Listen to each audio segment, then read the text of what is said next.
We are live streaming. Just let everyone know the live streams are recorded. So I'm just letting everybody know that. Correct. Good afternoon, everyone. I'm Ann Balserzak, and it's 4:08 on my phone, and we are now meeting as the Howard County Board of Elections.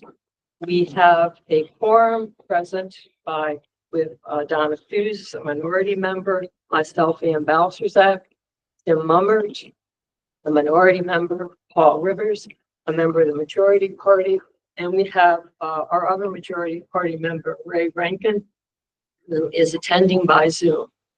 So we do have a quorum, and we are now in session. And we'll begin, as always, with a pledge of allegiance to the U.S. flag.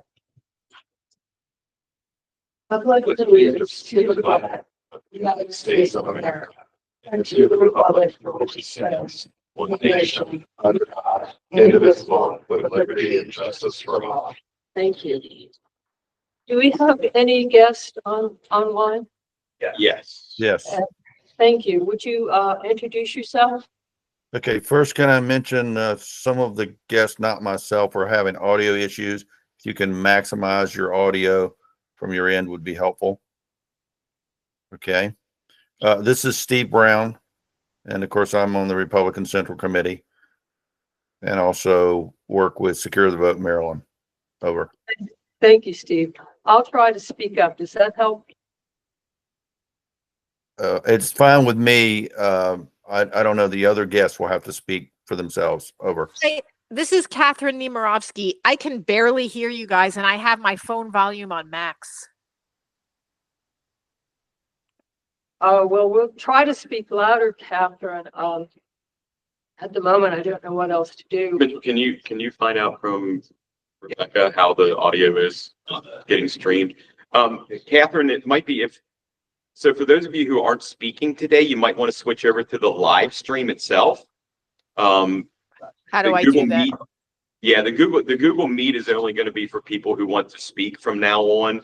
Okay. Anybody that's not going to speak, you'd be better off live stream. And I've just confirmed with my staff that the live stream sounds fine. Okay, I'll sign off here and try that. Okay, cool. Thank you. Cool. Okay. Yeah, it's coming through loud and clear for me. Okay. That's good, Steve. Do you have any intentions of speaking today, Steve, or are you just listening? Yes, I want to make a few comments. Okay. Then let us approve the minutes, and we will, from our last meeting. You have Lisa. another guest. You have another guest. I'm Sherry Stevens, and I'm part of the Howard County Election Integrity Group. And Sherry, Sherry. No, Sheri, and last S-H- name Stevens with a V. Okay, thank you very much. Thank you. Welcome. to- Sherry, are you planning on speaking this evening? No. Mm-mm. Okay. All right. Thank you. Can you hear us, Sherry? Because if not, you may want to. I can. Okay, great. Thanks. Okay, we last met on June 23rd, and our board secretary, Catherine, has prepared the minutes and disseminated them to the members. If you've all had a chance to review them, are there any additions or corrections to the minutes? Hearing none, I'd ask for a motion to approve the minutes. I make a motion, we approve the open meeting minutes from 6/23/25. Second. All in favor? Aye. Thank you both very much. Now, we have, Steve, you would like to speak. And if you're representing yourself, you'll have 3 minutes. If you're representing Save Our Vote, it would be 5. So which one is it, Steve? Well, it doesn't matter because I'm not going to take that much time. Probably save the vote or Secure the Vote Maryland.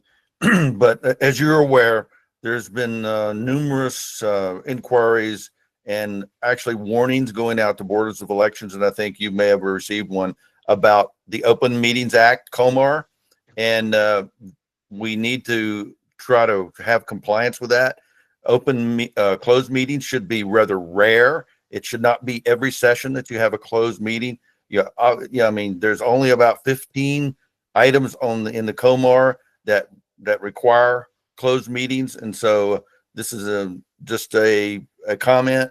in that regards. So that's really all I have to say at this point. Over. Thank you. Sherry, do you have anything that you'd like to say? No, I'm listening today. Thank you. She just said, Okay. Okay, thank you very much. At this point, we're at item 6, the president's remarks. I have nothing to say except that it really has to be back together again. And before we know it, we're preparing for the, continue to be preparing for the election. Under new business, I will have something to offer. And so I'll, having no other remarks to make. And is there any old business that anyone needs to bring to our attention? So with the new business, with our meetings, I've looked at them, and we are one of the few counties that do not ask the public to sign up for their testimony before the meeting. And that would include written testimony and oral testimony. We'd like to have it before the meeting. And so with that, I would be presenting to the board the idea that we would revisit our bylaws.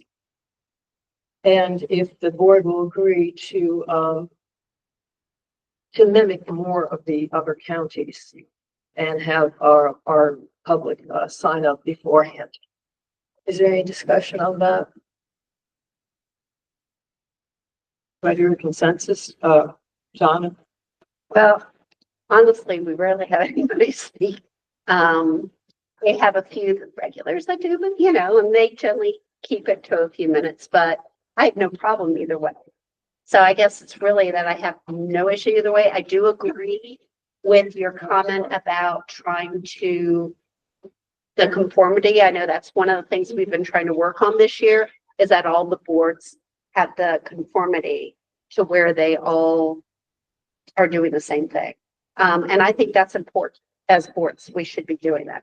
So with that idea, that leads me to feel like this is a good plan. and one of the things it does for myself and the staff is right now on our website, I have 2 things listed for a board meeting. I have a Google Meet, which obviously people are joined into. Yeah. And if a person wants to speak and they let us know they want to speak and they have to be virtual, we can then send them the Google Meet ID and let them sign into it. However, everyone that's not speaking, that's just here to view, should just be going to the live stream, because we're now live streaming every one of the meetings. Exactly. And that would get that other piece off of the website and be a lot less confusing for the public and my staff. They have to operate 2 different things instead of just the one. So that's my input on this. My perspective, the run meetings, I think we've had this in the past this year where people are expecting our immediate response without having this information prior, without having the time for the board to conduct its own due diligence. And I think this sort of brings formality that we shouldn't be responding immediately. We should be actually pondering and considering this before we give an off the, just a quick immediate response, which may not satisfy anyone, including ourselves later. So I have one question for Guy. Do we have the ability, or could we have the ability to have on our website where if somebody wants to speak, there's a link that they can submit that they want to speak, and possibly even submit what they want to talk about to have it forwarded to the people that need to see it? Yeah, so what I was going to do is I was going to put that exact thing on the website. I just didn't want to get ahead of ourselves before you guys voted on something. But yeah, Sure. what I'm going to plan on doing is probably putting a Google Sheet up there where they can put their name in, what they want to talk about, and they can attach a written testimony to it. And they would just sign up there, and then I would just alert the board that we have 2, 3, 4 people speaking. I don't think Perfect. but not on something would. Yeah. But yeah, generally that was my idea. That's the plan behind it. Sure. Yeah, I'm fine with making the change. I was gonna say, I agree with that, knowing that somebody wants to speak and what they want to speak about. That's important Ideally. because we want, we're here for business. We want to get through the business, and we want to correct or talk about what they want to talk about, but we don't want to be sidelined and miss the business that we have at hand. And with the new elections coming up, I think we need to be able to generate a lot of our time towards the necessities that are going to be approaching and the things that we're going to be running into in the very near future. With that in mind, I do believe, we'll need to do a small amendment to our bylaws, which I think the best way to proceed with that is perhaps if, I take a shot and draft the language and then I can present it at the next meeting. And one of the things I would ask people about, board about, and Guy about is, the response time that we would want people to do their, line up or to submit their written testimony. I've hopscotched around and looked at other boards. Most of the time, it's usually the day before. That's what I was thinking, 24 hours, 24, 48 hours, I think should be the most. So, But so it because, also depends on the issue because right, and how you would you, guys have meetings on Mondays. On Mondays before a meeting, especially like during the election cycle, I can't tell you if I would ever be able to get in there and see stuff. I could have some staff do it if they weren't busy, Mitchell. But that being said, I think you guys should cut it off Friday at 4:30. yeah, like it should be, I should say 24 to 48 hours Business day. business. Thank you. I was actually thinking Thursday at 4, just because to give Yeah. the staff then all day Friday Yeah, to prep it. Right, you and don't get it want to us. Friday at 4, you'd want Thursday. That's what you got. I mean, I was offering up close of business Friday, but if you guys want to do close of business Thursday, I'm not going to complain. I think that's appropriate for everyone, and I appreciate the suggestions. I think it's appropriate because many questions will be directed to staff, and you will have other duties too. Sure. So with that in mind, I'll put together some language and I'll have it ready for the next meeting, and then we will, the first time I've been on board, we'll amend the bylaws in session. We've edited them. So there has been amendments, I mean, amending to it, but not a, yeah. So is this something that I can take action on before you do that, or do I have to wait until you've amended the bylaws? I'm probably required to amend the bylaws first. I believe you're required to amend the bylaws, but I think that you can take action in the background, getting it prepped, and it doesn't go live if the bylaws have been written. Okay, so So I'm assuming it will take you. everything will stay the same until after our next meeting when you guys amend your bylaws. So that's all I need to know is what my role here is. Okay, thank you. I was gonna say, I don't think you can put in like a vote to allow it to start until the amendment. Yeah. I think you have to Okay. wait till the amendment is. So I'm going to give word to our public that our next board meeting, we'll formalize it, but it's tentatively set for October 27th. So if you want to, you could start to try and get any sign up on the 23rd of October or send written testimony in on the 23rd of October. It won't be official, but that's just a heads up if you want to do it. I was gonna say, there's nothing preventing you from asking the public to do it, but we can't force it until. the bylaws are Sure. ready. Exactly. Yeah, I was going to suggest we could probably do what you wanted to do as far as the sign up. But we couldn't require that they do it, but that way at least it's out there and they could do it if they wanted to. Okay. Thank you. Well, that's the only new business that I have. Does anyone else have any new business? If not, then I see we have 8 and 8, the board council report and the director's report. Who wants to go first? Gloria, do you have anything to report for us? There really isn't anything to report, as you know, I let the board know that I'm standing down on the issues that that the state board is addressing, and there hasn't been a new issue up until maybe today that I got an email from Guy about. I haven't had a chance to look at it yet, so I want to be able to report back. Is that fair? That's Seems fair. It's a slow summer. Thank you. So Guy? Yeah. How about? Okay, so good afternoon, everyone. I have a not so lengthy report, but it's not short either. So, generally, as usual, voter registration numbers in an off election year just kind of remain rather steady. We process all those address, affiliation, name changes, as well as the new registrations and cancellations. So, it's business as usual. The warehouse has been working on a ton of different projects. I always start off by telling you all your equipment is being charged per the charging schedule from the state of Maryland. We do that all the time. Sometimes it gets them through the summer, I think. They just say, hey, we're going to go charge equipment. Great, fun. We're sending out all those voter notification cards and associated mailings, as we usually do.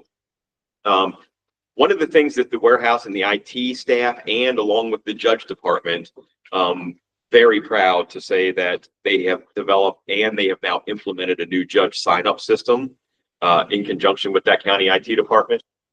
We have that new system up and running on the website. We've moved on to create an in-house training sign-up system. If you guys remember, we always used a third-party vendor. I can't remember. We've had a couple different iterations of that third-party vendor that we've used. It never gave us everything that we really needed or wanted, but it worked. Okay. With this, with us designing a training sign-up system along with the county, we're going to get all the bells and whistles that we want and none of the other stuff that we didn't. It's going to be a win-win for the judges and us. So that's the second tier. The third tier is a kind of an in-house Canvas sign-up system. It's going to be very much like the training system where the judges can sign up for Canvas also. Oh, good. So all of this stuff kind of culminates in more efficient processes, a lot less time dealing with things that we shouldn't have to deal with. Okay. And just once again, a shout out to all the folks at the warehouse and the judge department for going in and testing things. We found lots of different little quirks and bugs in programming, as you always do with a new program. And it has worked out brilliantly so far. The warehouse continued working on those training guides that are going to be put in the tablets that we're going to be giving to the judges. I was thinking maybe we could demo some in October. However, as you're going to hear a little bit later, we're going to be doing that polling place plan in October. I do not want to burden you guys with that much stuff because you'll be here till 8 o'clock. So we're just going to do the polling place plan in October, and we're going to do those other things in November. Okay. Right into it. The warehouse has been working on the polling place plan. That includes all the polling places, early voting centers, and drop boxes throughout the county. Of course, we have to do that by law. We had a bit more work to do than what we originally anticipated for the process. We thought that we had a plan moving forward that would have been a living plan from 2024, and you just would start moving things to 26. Then the state got in there, read the new law that was passed last year, and there was another wrinkle in there. It does not affect us, by the way. The only thing that affects us is we had to move all of the information from 24 documents to 26 documents. So no big deal. We still did all the things we had to: ADA accessibility forms, all the new polling place selection forms. But it ended up being a lot more work than what we thought we were going to originally entail. Sure. Yeah. We literally had whatever we could transfer, we transferred. We got all new contact information for all of the different polling places.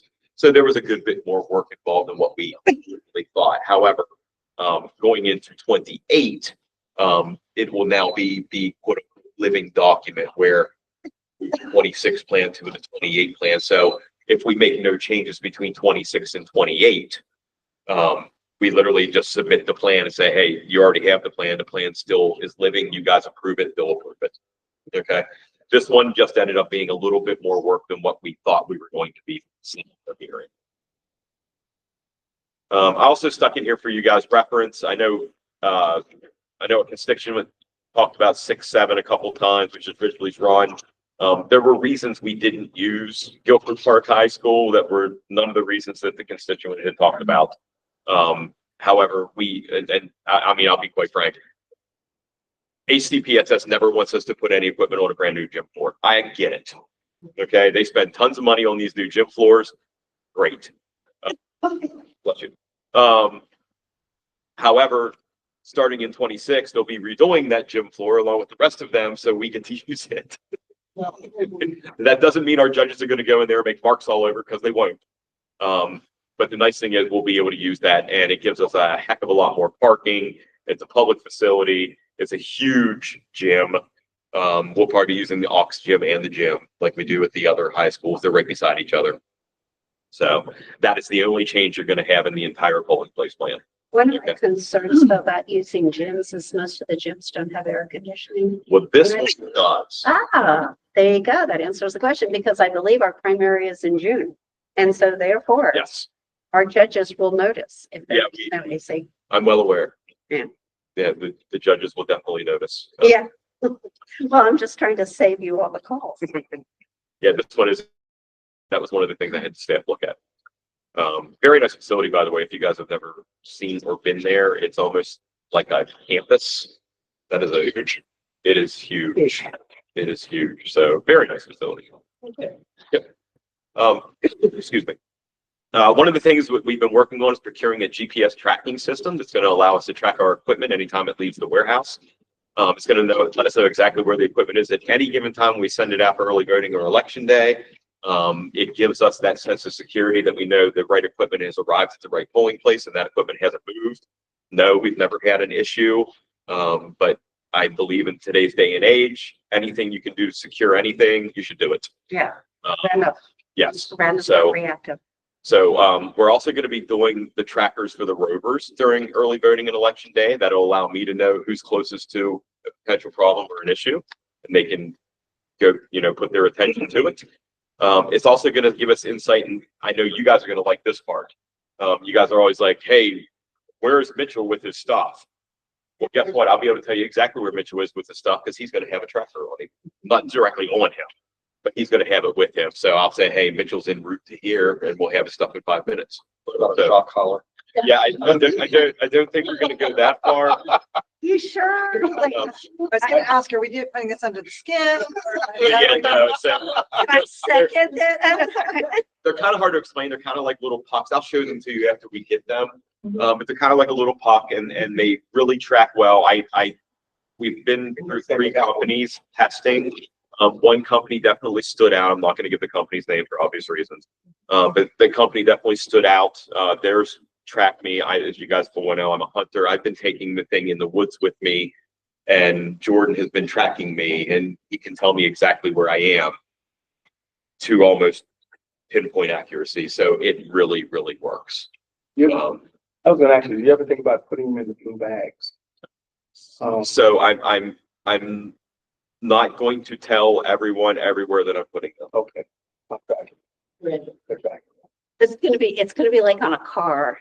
The I know what you're talking about. VIN number is all over the car. It's not in Yeah, one. so I haven't said everywhere they're going to be, but they're going to be in several places that will allow me to know where supplies are, where judges are, where just about everything in the election process that's out in the field is at any given time.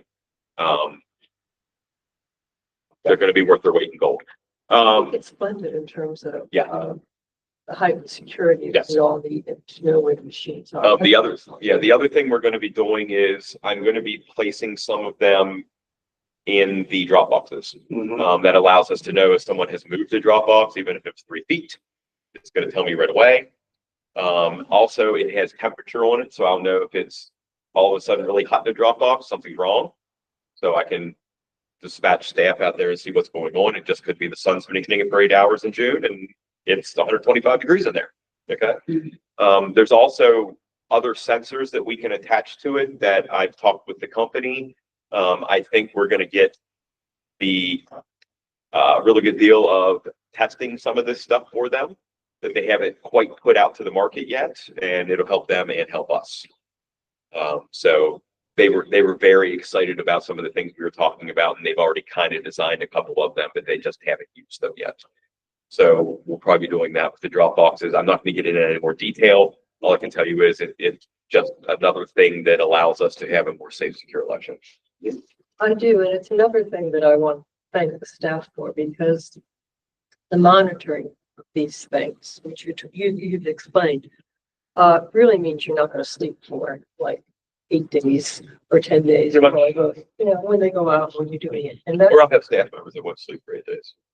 well, I'm thinking that that Yeah, would be the case, but Me too. again, it's just another level of, work. Yes. Security. So thank you. Yeah, and like I said, anything we can do to make elections more secure, we're going to do it here in Howard County. So that's what we're doing. We're also piggybacking on a county purchase software suite that allows us to send mass texts, emails, or both to election judges. I can send them to the rovers. I can send it to the office or warehouse or both. This allows us for much more quick and efficient communication. OEM actually purchased the software suite. We didn't know to what extent we could actually use it. We had a couple conversations with them and then we got into the nitty gritty. And as it turns out, we can use it for exactly what we want to use it for. You know, on election day, tell the election judges, hey, don't forget your 11 o'clock numbers. I can shoot that straight out to the chiefs by email and text and they can get it. And immediately they get alerted, hey, you guys need to take action right now. Okay. So it's going to be something really interesting that we've never had before. That just, once again, it's going to allow us to communicate on a much higher level. Now, would that be their personal cell phones besides the official cell phone? Yeah, so we're going to do like an opt-in with them. So as long as they give us their cell phone number and they opt in, I can send them those text messages. Yep. There's also an app that's associated with it.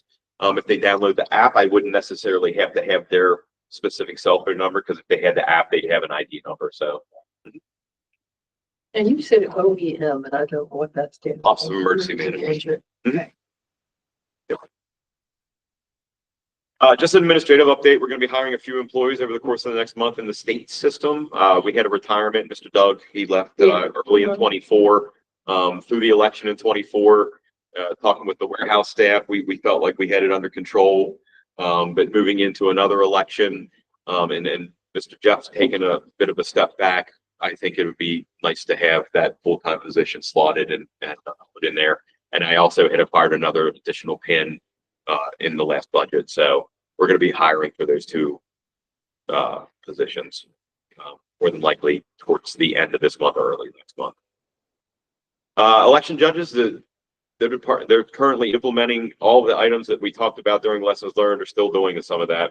And they have developed the training schedule and their schedule of action items for the next year. And just once again, I wanted to give them a shout out. Monica is co-chair of the Mayo Judge Committee. They're doing a lot of good work. Some of the stuff that we talked about and that we've now implemented with those emails and those text messages, being able to get a hold of those judges. That's some stuff that other counties are talking about, and we're kind of on the, you know, the front of that fray right now. So they're talking about some really good stuff in there. And once again, just another shout out to them for testing the new judge sign-up system because it was a yeoman's task for a while. Is there any chance that I'm being somewhat tangential, but people have said to many of us on the board, they'd like to be an election judge, but they don't want to put in the whole day, which is. Yeah, so we've contemplated that. I've looked at statistics from other counties. The problem has always existed, and it still exists to this day, is if someone works a half a day and the next person doesn't show up, what do you do? And We tried it one time here and we had a lot of those problems. we had a lot of the problems. Yes, that was the first year Betty was here. It's a shame because I think it would be wonderful if we could implement it, but it just, It's a very big logistics issue, especially for the judge department themselves. I mean, they struggle to get the amount of judges that they have now. And I know KBB's in the room. She can attest to these facts. They struggle to fill the positions we have now. And if you could imagine if we took those in times 2 for half days, now you have twice as many moving parts, twice as many people to wrangle up. It's going to be very hard. And I don't think I think I hear you and I recognize, you know, that people say I'll do it, but I can't do it for the whole day. But I don't think it's a problem for Howard County to solve. It's more of a discussion at Mayo. Sure. See if you Sure. can logistically. Yeah, I'll talk with Monica and she can talk with the committee and see what the appetite is across the state. I know the last time we talked about it, there wasn't much, Well, I can except for the one county that I know continues to do it. But that's not here nor there. So, okay. Let me just break my notes. I mean, if you could get that implemented, I think it would increase the budget you get. I think you might. But I've been here, so it's legitimate. Yeah. I think the implementing where you're getting high school students as judges has probably brought in more judges than this one. It has, yes, it definitely has. And they've been reliable, shown out. So far, so good. Knock on wood once again. Any other questions about judges? Have we tried, HCC students? Yes, so we get some, and then what we found is because they're proctors, the professors would let them out of class on Tuesdays. If they have a Tuesday class, they end up quitting on us. Hmm. So we still do voter outreach there. We still recruit judges, and we do get some of the judges from there. But it becomes very difficult if they have a Tuesday class. They just can't do it. So yep. The mail-in ballot department, once again, they're starting the 2026 election cycle with just over 34,000 permanent mail-in voters. However, that number will decrease as anyone that has not actually voted a mail-in ballot from 22 and 24 since becoming a permanent mail-in voter by law will receive a letter letting them know that they've been taken off the permanent list. If they would like to be placed back on it, they have to reapply. The state is controlling the information for the mailing. I'm going to let the board know exactly how many voters this is going to affect once that mailing goes out. I did a little bit of initial research this afternoon. It looks like it's going to be somewhere in the 1,600 to 2,000. I couldn't really pin it down real good because of the way they're doing it, but I think it's going to be somewhere in that neighborhood, just to let you guys know. Clarity, did they have to vote in just 1 year or 2 years? They could have voted one out of any four of those elections. So primary, general, as long as they voted in one of them and used that permanent mail-in that was sent to them, they're going to stay on that roll. Let's say they did in 22, but they didn't in 24, and then they do it in 26, then they'll go on this list after the 26 election. So it's the immediately two preceding elections. And all the people who came in and insisted on voting a provisional because they didn't want to do the mail-in. So that means they didn't use their mail-in. Right. So, but did we automatically take them off at that point because So they came in? So I know when the judges called, we were having them kind of write out on a piece of paper, I'd like to be removed from the permanent list, and having those voters sign it. So we've already captured a good bit of those. Yeah, that's what I was asking, which is Yeah. perfect, because if that's what they're saying, then Yep. let's take them off now. rather Yeah, but than- if we didn't capture them and they didn't vote those two elections, they're going to automatically get thrown off the list right now and Yeah. get the letter telling them so. But they do have the ability to. Reapply. They can reapply. Yep, the next day they could reapply and be put right back on the permanent list. So. Tiffany is the co-chair of the Mayo Mail-in Ballot Committee. They were just recently tasked with redoing the nursing home project manual. As you guys know, we have a nursing home project through mail-in voting. They go out to most all of the nursing homes, convalescent homes, whatever you want to call them. And they have a project where they make sure that the people are getting to vote their ballots there.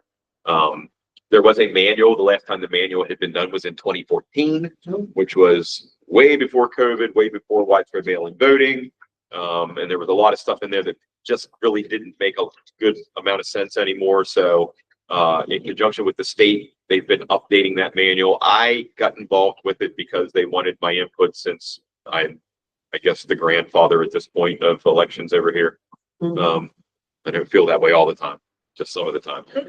So I put a good bit of information in, and I know we're meeting with Katie, I believe next week, Catherine Berry, the Deputy Administrator of Elections in the state, to kind of pound out some of the things that we don't necessarily agree on, but we want to see. And then once we do, we'll have a finished product and we'll move on from there. So. Budget, I just put a note in here. We have not been spending any money. And by the way, the GPS trackers, they would not be coming out of the budget. Every year we apply through OEM and through myself, we apply for election security grants, which we get. Those trackers are going to be fully funded out of a security grant. So, yay to us. One item of note, it's going to affect our budget proposal for next year, but the county, drum roll, they've started a process of looking for another facility for us starting in 2027. Okay. I know they looked at a property today that I had already previously looked at, so I didn't have to go. I don't even know if I can say too much about it. I'd already seen it. and it would work if they made some changes. Let's just leave it at that. That being said, I'll keep the board informed on where we are in the process. Just for the board's knowledge, our lease here, I believe, ends in March of 27. The lease over at the warehouse ends in September of 27. So they would be looking to move this installation first once they got us in place, and then they would move the warehouse. I'm hoping with a new voting system more than likely coming in for the 28 election, my hope and desire would be that we have the state come and pick up the stuff from the old voting system and they deliver our new voting system to the new place. Wouldn't that be great? Would that be nice? And I guarantee, since I've now said that out loud, it will It'll never happen. Well, But I tried. we did. I'm trying to will it into happening, but that would be my, pie in the sky. And they would be, the group would be anticipated, room canvas to get place. Yes, so the whole plan is to have a canvassing room, have training rooms. I know Aaron over in Carroll County, they are moving into their new facility today. Yes, they have a beautiful facility for Carroll County. I think it's 30-some thousand square feet. They have huge training rooms, a canvassing room, prep rooms. And I have the county going to look at their facility so they can understand why I asked for the things I asked for.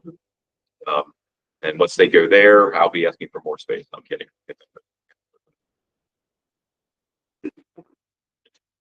Voter outreach. The voter outreach division has been super busy. They've been all over the place doing voter outreach. I'm not going to tell you guys every single place that they've been.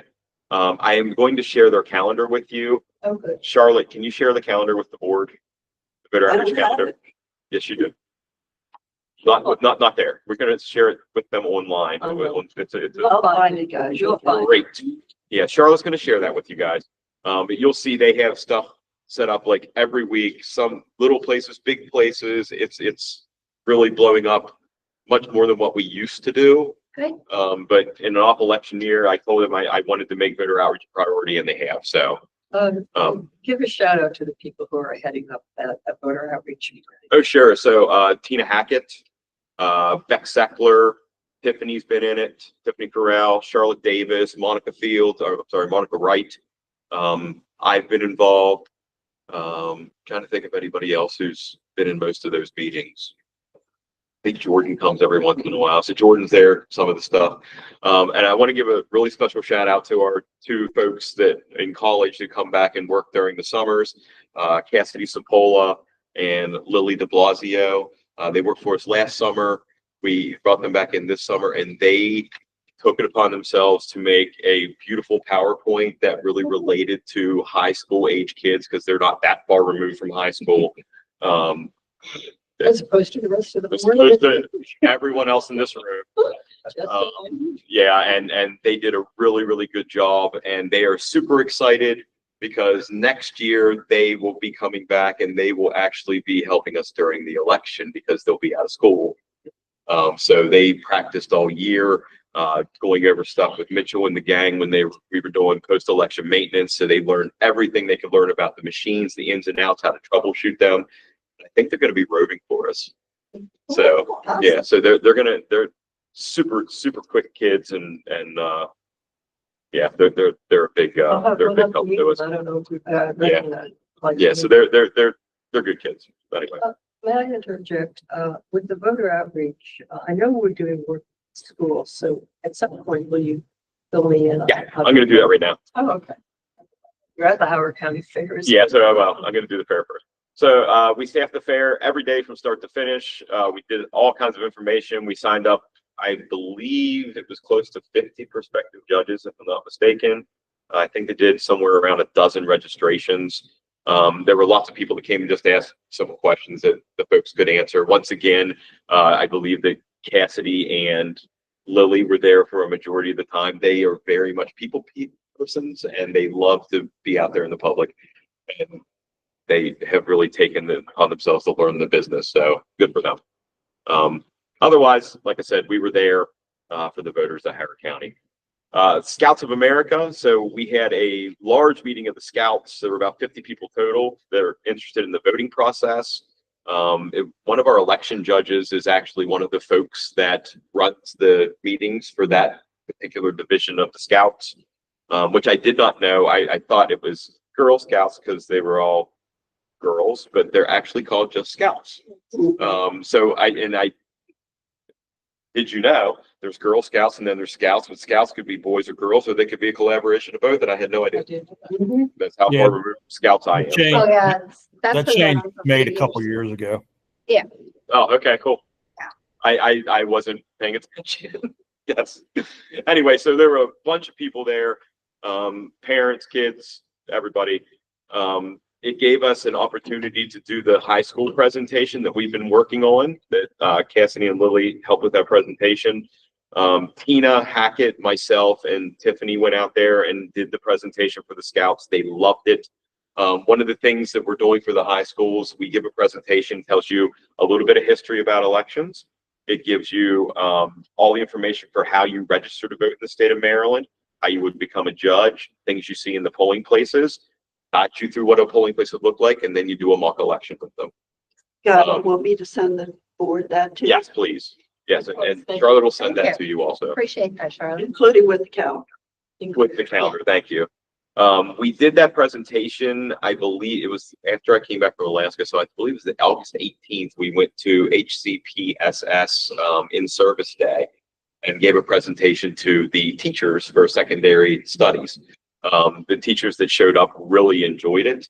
And I think there were teachers that wanted or thought after they heard about what it was, they should have probably gone to the presentation too.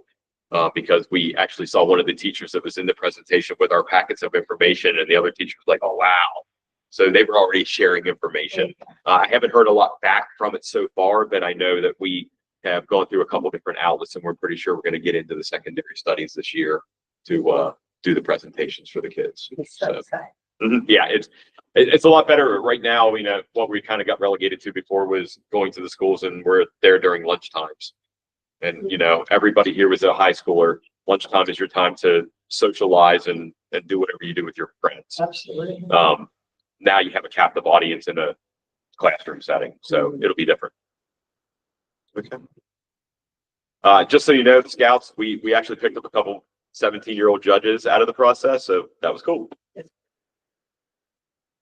Public Information Act request. I did receive a request about election judges, which all the local boards, as far as I know, received. I'm going to be answering this request at some point in the next week. I will copy the board on my response.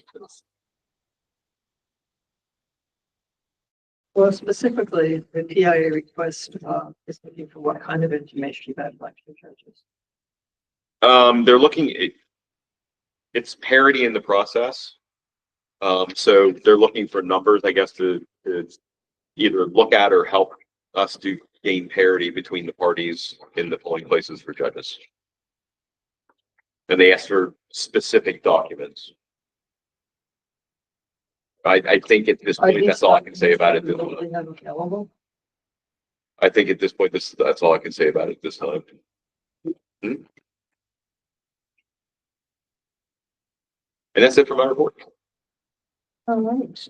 Does anyone have any questions or comments for God? If a school wants to have you come in and do the program, or somebody here come in and do the program you're talking about, how do they reach out to you? How do they do that? Just email me. Okay. Yep, if they email me, like if you have another school that's outside of HCPSS, they can simply email me and we'll go out and do the presentation. Sure. Great, thank you. By the end of this year, we're going to be masters at this presentation. I have a feeling so. I think it's exciting. Maybe you'll be in demand. Can't wait.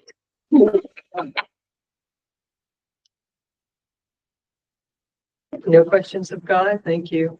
And thank you for the statistics. These are up to date as of today. Thank you. Do we have, next time, I think I alluded to it, I believe the next meeting will be the 4th Monday of October. So let me get my calendar up, and unless someone else has it. The 27th. 27th. Mm-hmm. So at 4 o'clock, we're going to have our next meeting here at the board. And with that, what we are going to do is to now recess the open board meeting to enter into a closed session and, for employee evaluation vote. We don't have to do it. Forgot. I thought we, excuse me, I thought we were going to just talk about the procedure. Okay. That's okay. All right, so Ray, can you give us a motion to recess? Yes, I make a motion, we recess the open meeting and go into closed session to go over personnel evaluation issues. Do I hear a second? Second. All in favor?